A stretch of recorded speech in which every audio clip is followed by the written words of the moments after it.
why can't I stay in Thailand? If you're looking to move to Thailand, or you're looking to go on a long vacation, sabbatical, what have you, and you're thinking about staying a long time, well, I think you better think again, because there are a lot of different restrictions around the visa process, especially if you're a United States citizen, and you might not be able to stay as long as you thought. Let's get into it. I know a lot of people have been hearing about the Thailand government cracking down on people who are overstaying their visas, people who think that they can come in and out multiple times in the year. The law is very clear about what the restrictions are for people coming in on a tourist visa, and people have been breaking the law. That's just plain and simple. They've been coming in more than twice a year.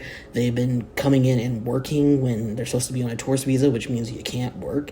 And the government goes through a cycle every few years where they crack down on people who are violating the law. So right now, they are in that cycle of cracking down on people who are breaking the law. Straight up, they're doing what they are able to do through their laws that they have enacted. It's their right. It's their government. I don't understand people being upset about it or saying that things aren't clear. Things are very, very clear about what the laws are in Thailand about coming in on a tourist visa. Thailand has a lot of other visas. They have visas where you can work. There's visas where you can go to school. There's visas where you can do like extracurricular activities or media, what have you, but you have to get the proper visa. You can also get a retirement visa or like a privilege visa. I think it's really called like a Thailand privilege visa, where you are able to come into the country based on how much money you have. You just pay for the visa and you're able to get certain benefits. It's kind of like DT visa, the destination visa, but there's more perks because of your wealth, essentially. So in my instance, I am a U.S. citizen. So U.S. citizens traveling to Thailand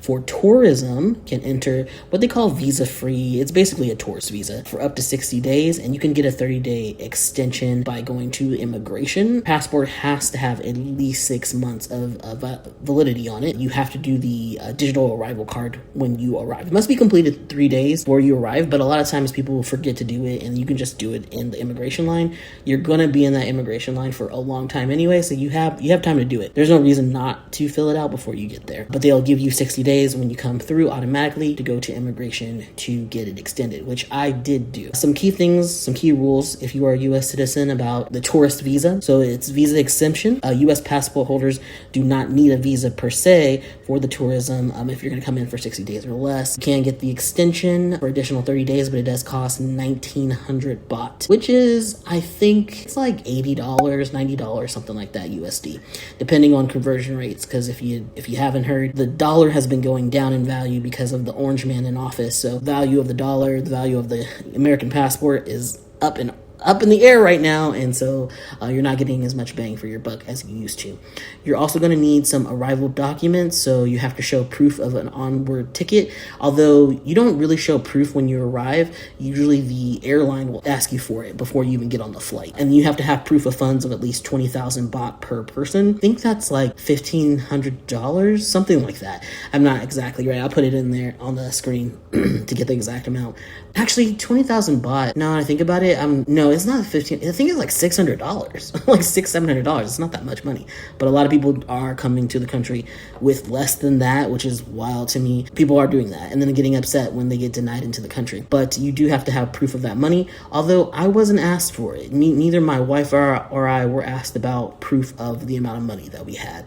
They can ask for that when you get to immigration, so you do need to be prepared to have that money. Like I said, you do need that mandatory digital arrival card, the TDAC. Starting on May 1st, 2025, you have to complete it before you arrive. Well, like I said, when I went, people were filling it out in line, but supposedly you're supposed to have it before you arrive. Longer stays, like if you're going to stay longer than 90 days, you must apply through the Royal Thai Embassy or consulate prior to travel.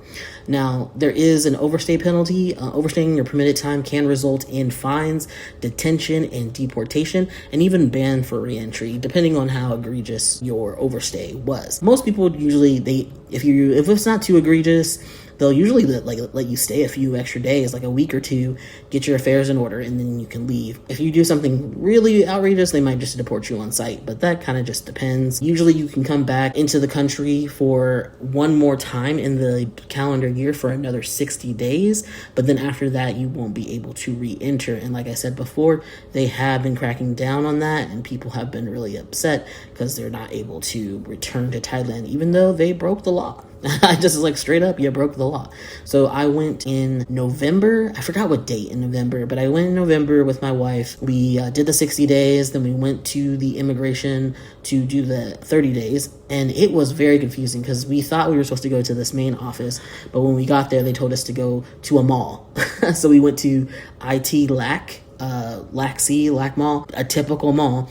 And it was really difficult to understand how to get in because the mall opened at a certain time, but the immigration office was open before that. So we had to like figure out how to get into the mall, and it was a little confusing, but we got in. And then the process of applying and doing all that was very confusing as well. You did have to have like a copy of your passport ID, like small copies of that, the money, of course, in cash, and your documents as well, ready to go. We actually printed out the documents ahead of time and filled them out, but when we got to the immigration, they were like, oh, these documents are out of date. We have new documents for you to fill out. I was like, oh, great. And then we looked at the documents, and literally they were exactly the same documents. They were just formatted differently. So that was a little annoying, but whatever, we did it.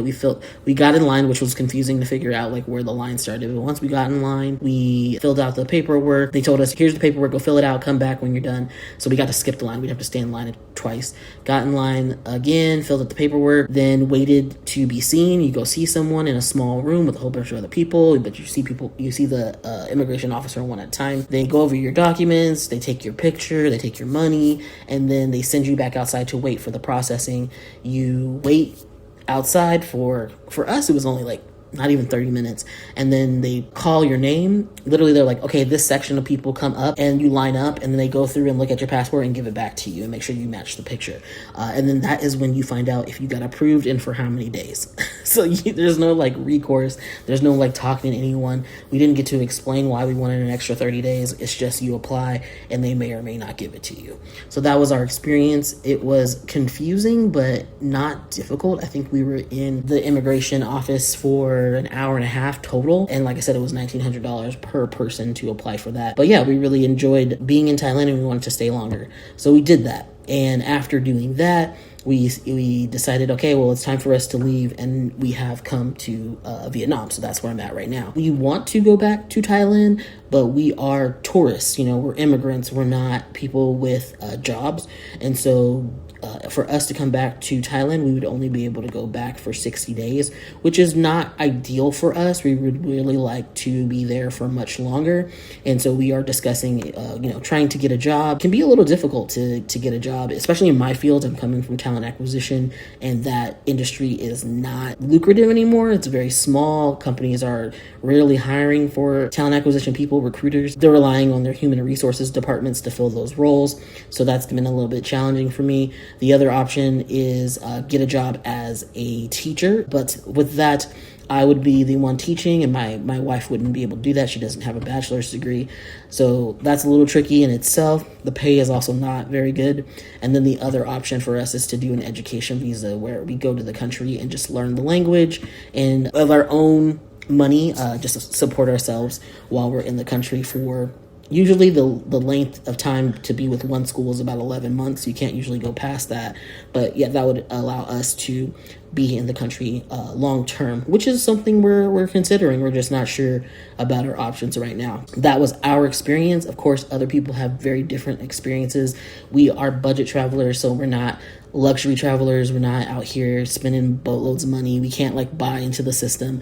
We do have to do the things that are a little bit more affordable. But yeah, that was our experience. That's why I'm not able to go back at this moment unless I just want to go as a tourist. But I would like to go for a longer period of time. So I am in the process of figuring that out. It is a really interesting situation to be in. Of course, that's a place of privilege that I'm not able to go back to Thailand right now. I'm happy, satisfied that I was able to go for the first time and to realize that how much I love the country and that I can't wait to go back. I think the culture is amazing. I love the food. I love the weather, and I love the language. I'm really excited for the opportunities in the future, but right now we're kind of just on the fence about it. But yeah, if you are someone who is in a similar position, maybe you're interested in visiting Thailand for a vacation, maybe you want to go for a sabbatical for a long time, maybe you want to move to Thailand, period, I am able to help you with that. I do have a business where I help people. I'm a lifestyle architect. It means that I design and kind of build your house, which is your life. It's up to you to live in it and maintain it, but I do help you get a start on that with planning your trips, with helping you do the research, with literally logistics on that, helping you with financial assistance, because a lot of people don't have their money right and they really need to go through financial literacy first before they can even think about traveling. So I help with that as well. I also do some other things that are adjacent to it, because I'm a jack of all trades. I've had a lot of jobs in my past, so I can help with a lot of things, even like sexual health, hygiene health, things like that. I have in the back of my repertoire. But yeah, if you are interested in learning about those things, if you're interested in consulting or getting coached by me, I do have information on my website. I have resources on my Gumroad account. Please feel free to look in the description for those links or go to my website, and I will see y'all in the next one. Oh yeah, also please like, comment, subscribe. I really appreciate that. I'm trying to grow the channel, and thanks for watching the video. Peace out.